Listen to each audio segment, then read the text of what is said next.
காசு இல்லைன்னா அந்த உலகம் உங்களை மதிக்காது அப்படின்னு சொல்லிட்டு என்னோட நிறைய வீடியோஸ் நான் சொல்லியிருக்கேன். அவங்க கூட இருக்கிறவங்களாம் கூட உங்களை வந்து மதிக்காமல் போவாங்க, உங்களை வந்து கண்டுக்க மாட்டாங்க அப்படின்னு சொல்லியிருக்கேன். பட் அந்தமாரி நம்ம வந்து லைஃப்பில் ரொம்ப அட்டர்மோஸ்ட் பாட்டமில் போனதுக்கப்புறமும் நம்மளுக்கு யார் தோளுக்கு தோல் நிற்பா அப்படின்னு பார்த்தீங்கன்னு வச்சுக்கலாம், நம்மளோட தோழன். ஸோ ஒரு நல்ல ஃப்ரெண்டை எப்படி கண்டுபிடிக்கிறது, அந்த ஃப்ரெண்ட்ஷிப் எப்படி மெயின்டைன் பண்ணுறது, அந்த ஃப்ரெண்ட்ஷிப் எதுக்கு நம்மளுக்கு ரொம்ப இம்பார்ட்டன்ட் அப்படின்றத பற்றி இந்த வீடியோவில் நம்ம பார்ப்போம்.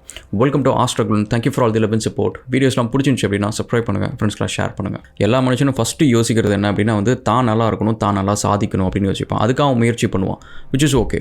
பட் இதை தாண்டி வந்து உங்களோட ரத்த சொந்தத்தில் வந்து நம்ம யோசிப்போம், நம்ம தம்பி நல்லா இருக்கணும், அக்கா நல்லா இருக்கணும், அப்பா நல்லா இருக்கணும் அப்படின்னு சொல்லிட்டு நம்ம யோசிப்போம். which is தான் ஆடாட்டியும் தன் சதை ஆடும் அப்படின்ற ஒரு விஷயம். பட் இது ரெண்டுமே இல்லாமல் இன்னொருத்த மூணாவது மனுஷன் நல்லா இருக்கும்னு நம்ம யோசிக்கிறது எப்போ தெரியுமா, நம்மளுக்கு ஒரு நல்ல ஃப்ரெண்டு கிடைக்கிறப்ப தான். லைஃபுக்கு வந்து ஃப்ரெண்ட்ஷிப் ஏன் ரொம்ப இம்பார்ட்டன்ட் அப்படின்னு பார்த்தீங்கன்னு வச்சுக்கோங்களேன்.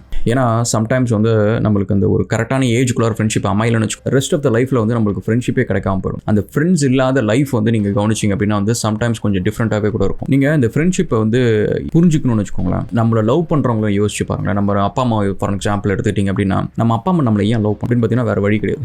ஸோ அவங்க வந்து அவங்க போட்ட குட்டி நம்ம தான். ஸோ அதனால் வந்து இந்த ரத்த சொந்தம் அப்படின்ற ஒரு விஷயத்தினால நம்மளை லவ் பண்ணுறாங்க, நம்ம நல்லா இருக்கும்னு நினைக்கிறாங்க. ஏன்னா நம்மளோட பெட்டராக ஒருத்தன் இருப்பான், நல்லா சம்பாதிப்பான், அழகாக இருப்பான், புத்திசாலியாக இருப்பான், பலசாலியாக இருப்பான், எல்லா விதத்தையும் நம்மளோட பெட்டராக இருக்கும். இருந்தாலும் நம்ம அப்பா அம்மா வந்து அவன் நல்லா இருக்கும்னு யோசிக்கிறது இல்லை, அவனை பற்றி நினைக்கிறது இல்லை, அவனை லவ் பண்ணுறது இல்லை, நம்மளை தான் பண்ணுறாங்க. ஸோ அப்போ வந்து இது வந்து ஒரு ரத்த சொந்தம் அப்படின்ற ஒரு காரணத்துக்காக தவிர மற்றது எதுவுமே கிடையாது. பட் இந்தமாதிரி ரத்த சொந்தமே இல்லாமல் ஒரு மூணாவது மனுஷன் வந்து நம்ம கூட இருக்கிறான், ஒரு எந்த ஒரு பிரதிபலனையும் எந்த ஒரு எதிர்பார்ப்பும் இல்லாமல் இருக்கிறான், நம்ம நல்லா இருக்கும்னு நினைக்கிறான் அப்படின்றது வந்து ஒரு உண்மையான நட்பு மட்டும்தான். இது வந்து நம்ம சம்டைம்ஸ் வந்து நம்ம இந்த ஃப்ரெண்ட்ஷிப்பு இந்த மூணாவது மனுஷங்களில் ரெண்டு பேர் லவ் பண்ணுறதுல பார்த்தீங்கன்னா ஒன்று ஃப்ரெண்ட்ஷிப் இருக்கும், இன்னொன்று வந்து இந்த லவ் அப்படின்ற ஒரு பொண்ணு மேலே வர ஒரு பையன் மேலே வரது, ஆப்போசிட் ஜெண்டர் மேலே வருது. இதை வந்து நீங்கள் கவனிச்சிங்கன்னா கமர்ஷியல் வேல்யூ இதுக்கு இது அதிகம். ஏன்னா ஃப்ரெண்ட்ஷிப் வச்சு படம் எடுத்து எத்தனை படம் ஓடும். ஸோ அதே லவ் வச்சு எடுத்தால் இப்போ பாருங்க வந்து முக்கால்வாசி படத்தில் வந்து 99% வந்து லவ் வச்சு இல்லாமல் ஒரு படமே வந்திருக்காது. ஸோ அப்படி இருக்கிறப்ப இதுக்கு கமர்ஷியல் வேல்யூ அதிகம்ன்றதுனால இதில் கவிஞர்கள் இவங்க வந்து டேரக்டர் ஆக்டர் எல்லாருமே இதில் வந்து அவங்க திறமை ஃபுல்லாக யூஸ் பண்ணி இதை வந்து பயங்கரமாக ப்ரொமோட் பண்ணுறாங்க. பட் என்னை பொறுத்த வரைக்கும் லவ்ன்றது ரொம்ப பெரிய புனிதமானு சொல்லுவாங்க. எனக்கு கேட்டால் நட்பு தான் ரொம்பவே உலகத்தில் ரொம்ப புனிதமானது. ஏன்னா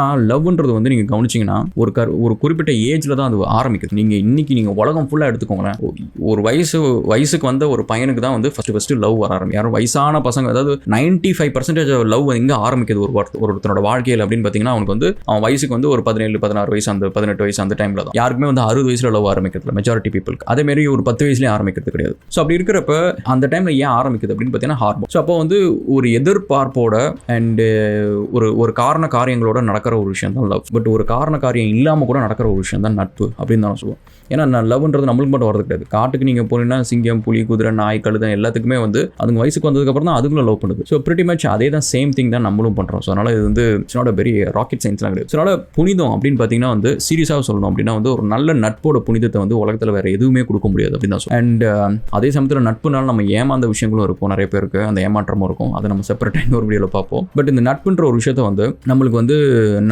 நம்மளுக்கு எந்த ஏஜ் வந்து நம்மளுக்கு பெஸ்ட் ஏஜ், ஒரு ஃப்ரெண்ட்ஷிப்பை வந்து நம்ம கரெக்டாக கலெக்ட் பண்ணுறதுக்கான ஏஜ் அப்படின்னு பார்த்தீங்கன்னு வச்சுக்கோங்களேன். என்னை பொறுத்த வரைக்கும் ஒரு 15 to 16 இயர்ஸ்லேருந்து ஒரு 20 to 25 இயர்ஸ், 25 கூட அதிகங்க, ஆல்மோஸ்ட் லைக் ஒரு 23 இயர்ஸ்னு வச்சுக்கலாம்.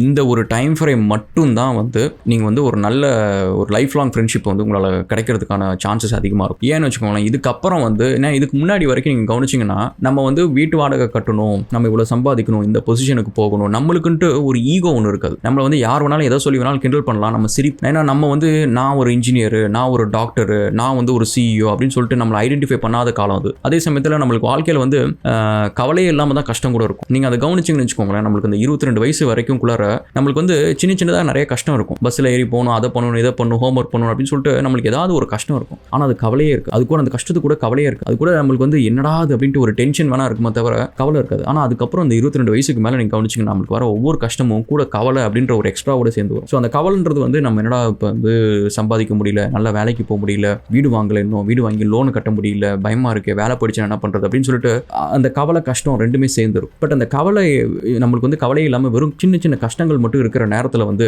நம்ம வந்து ஒரு ஈகோ இல்லை நம்மளுக்கு. அந்த டைமில் நம்ம வந்து இவ்வளோ சம்பாதிக்கணும், அவ்வளோ சம்பாதிக்கணும், ஒரு போட்டி இல்லை. இந்த டைமில் நம்ம கிட்ட வந்து ஒரு எதிர்பார்ப்பு இல்லாமல் பழகிற ஒரு சான்ஸ் கிடச்சி ஒருத்தவங்க பழகிறாங்கன்னு வச்சுக்கோங்களேன், அது ஒரு லைஃப் லாங் ஃப்ரெண்ட்ஷிப்பை மாறதுக்கான சான்சஸ் அதிகமாக இருக்கும். ஏன்னா அந்த 22 வயசுக்கு மேலே நீங்கள் வந்து ஒரு ஆஃபீஸில் வேலை செய்கிறப்ப நீங்கள் பேசலாம், எத்தனை வருஷம் வேணாலும் நீங்கள் பேசுங்க, 10 வருஷம் பேசுங்க, 20 வருஷம் பேசுங்க. நீங்கள் அந்த ஆஃபீஸை விட்டு அடுத்த ஆஃபீஸ் போயிட்டீங்க அப்படின்னா வந்து அந்த ரிலேஷன்ஷிப் வந்து டிக்ளைன் ஆகிறத நீங்கள் கிளியராக பார்க்கலாம். ஆனால் நீங்கள் எந்த ஆஃபீஸ் போய் எத்தனை வயசானாலும் சரி திரும்பவும் உங்கள் காலேஜ் ஃப்ரெண்ட்ஸு ஸ்கூல் ஃப்ரெண்ட்ஸ் கிட்டக்க நீங்கள் திரும்பவும் உட்காந்து ஜாலியாக நீங்கள் பேச முடியும். இன்றைக்கி நீங்கள் பாருங்கள் எத்தனை வீடியோஸ் நம்ம பார்த்துருக்குறோம், இந்த ரீயூனியன் வீடியோஸ் பார்த்துருக்கோம். எங்கேயாவது ஆஃபீஸ் ரீயூனியன் பேட்ச், இந்த ஆஃபீஸில் இந்த பேட்சில் நான் வந்து வேலை செஞ்சேன், அந்த ஆஃபீஸ் ரீயூனியன் சதர்லாண்டில் வந்து 2002 பேட்ச் ரீயூனியன் அப்படின்னு சொல்லிட்டு எங்கேயாவது ஒரு வீடியோ நம்ம பார்த்துருக்குறோமா? எல்லா வீடியோஸுமே வந்து ஸ்கூல் ரீயூனியன், காலேஜ் ரீயூனியன் அப்படின்னு தான் போட்டோம். அதனால் வந்து நம்ம பெஸ்ட் டைம் நீங்கள் வந்து அந்த டைமில் வந்து நம்ம நல்லா படித்து ஃபஸ்ட்டு கிளாஸ் வாங்குறத விட கட் அடிச்சுட்டு ஃப்ரெண்ட்ஸ் கிட்ட போய் நல்ல ஃப்ரெண்ட்ஸை சம்பாதிச்சு வச்சோன்னு வச்சுக்கோங்களேன். ஏன்னா நீங்கள் ஃபஸ்ட் கிளாஸ் வாங்கிடலாம், வாங்கிட்டு லைஃப்பில் ஏதோ ஒரு சுச்சுவேஷனில் நீங்கள் போயிட்டே இருக்கலாம். திடீர்னு என்றைக்கோ ஒரு நாள் கீழே விழுறப்ப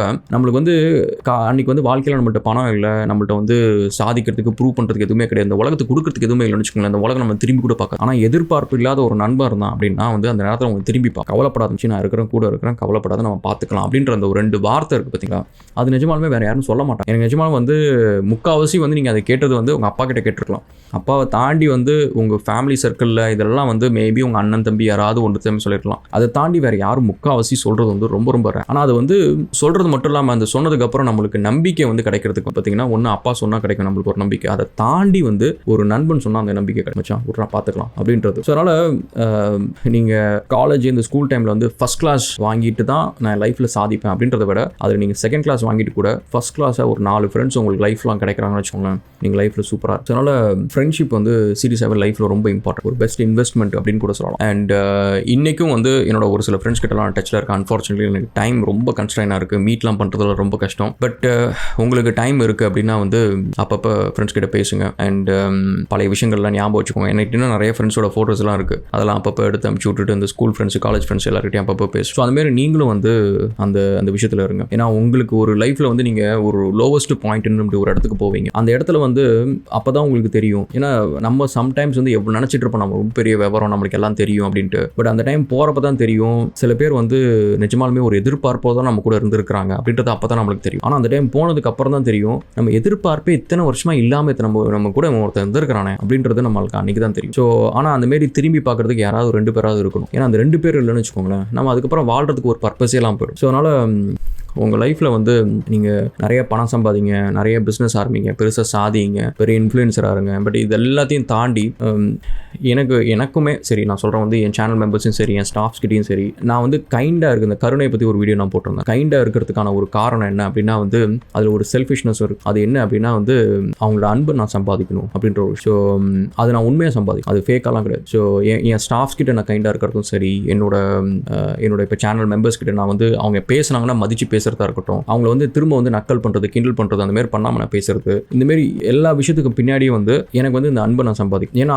நான் ஜெயிக்கிறப்ப வந்து எனக்கு வந்து யார் என் கூட இருக்கிறன்னு முக்கியம் இல்லைங்க.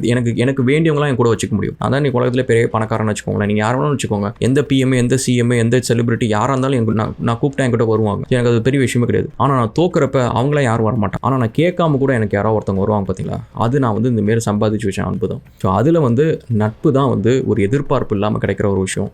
அண்ட் அன்ஃபார்ச்சுனேட்லி அது நீங்கள் 22 வயசு 23 வயசு வரைக்கும் முன்னாடி நீங்கள் வச்சுருந்தீங்க அப்படின்னா யூ ஆர் லக்கி அப்படின்னு நான் சொல்லுவேன். ஸோ அதனால் உங்களோட பெஸ்ட் ஃப்ரெண்ட்ஸ் யாராக இருந்தாங்க அப்படின்னா வந்து கமெண்ட் செக்ஷனில் அவங்கள டேக் பண்ணி விடுங்க, அவங்க பேரை போட்டு விடுங்க. அண்ட் நீங்கள் ஃப்ரெண்ட்ஷிப் டே எல்லாம் கிடையாது, பட் லெட்ஸ் செலிப்ரேட். ஓகே, உங்களுக்கு catch up again another video guys, and thank you so much for all the love and support. வீடியோஸ்லாம் பிடிச்சிருந்துச்சு அப்படின்னா மறக்காமல் சப்ஸ்கிரைப் பண்ணுங்கள், ஷேர் பண்ணுங்கள். அண்ட் வர்ச்சுவடைன்மெண்ட்னு சொல்லிட்டு நம்மளோட ஸ்டுடியோ வந்து பாட்காஸ்ட்டுக்கு வந்து ஃபீனிக்ஸ் மாலுக்கு ஆப்போசிட்டில் இருக்குது. நீங்கள் யூடியூபராக இருந்தால் சரி, நீங்கள் அங்கே போய் பேசி பாருங்கள், உங்களுக்கு ஒரு ஃப்ரீ காம்ப்ளிமெண்ட்ரி 2 hours கொடுப்போம், செக் பண்ணி பாருங்கள்.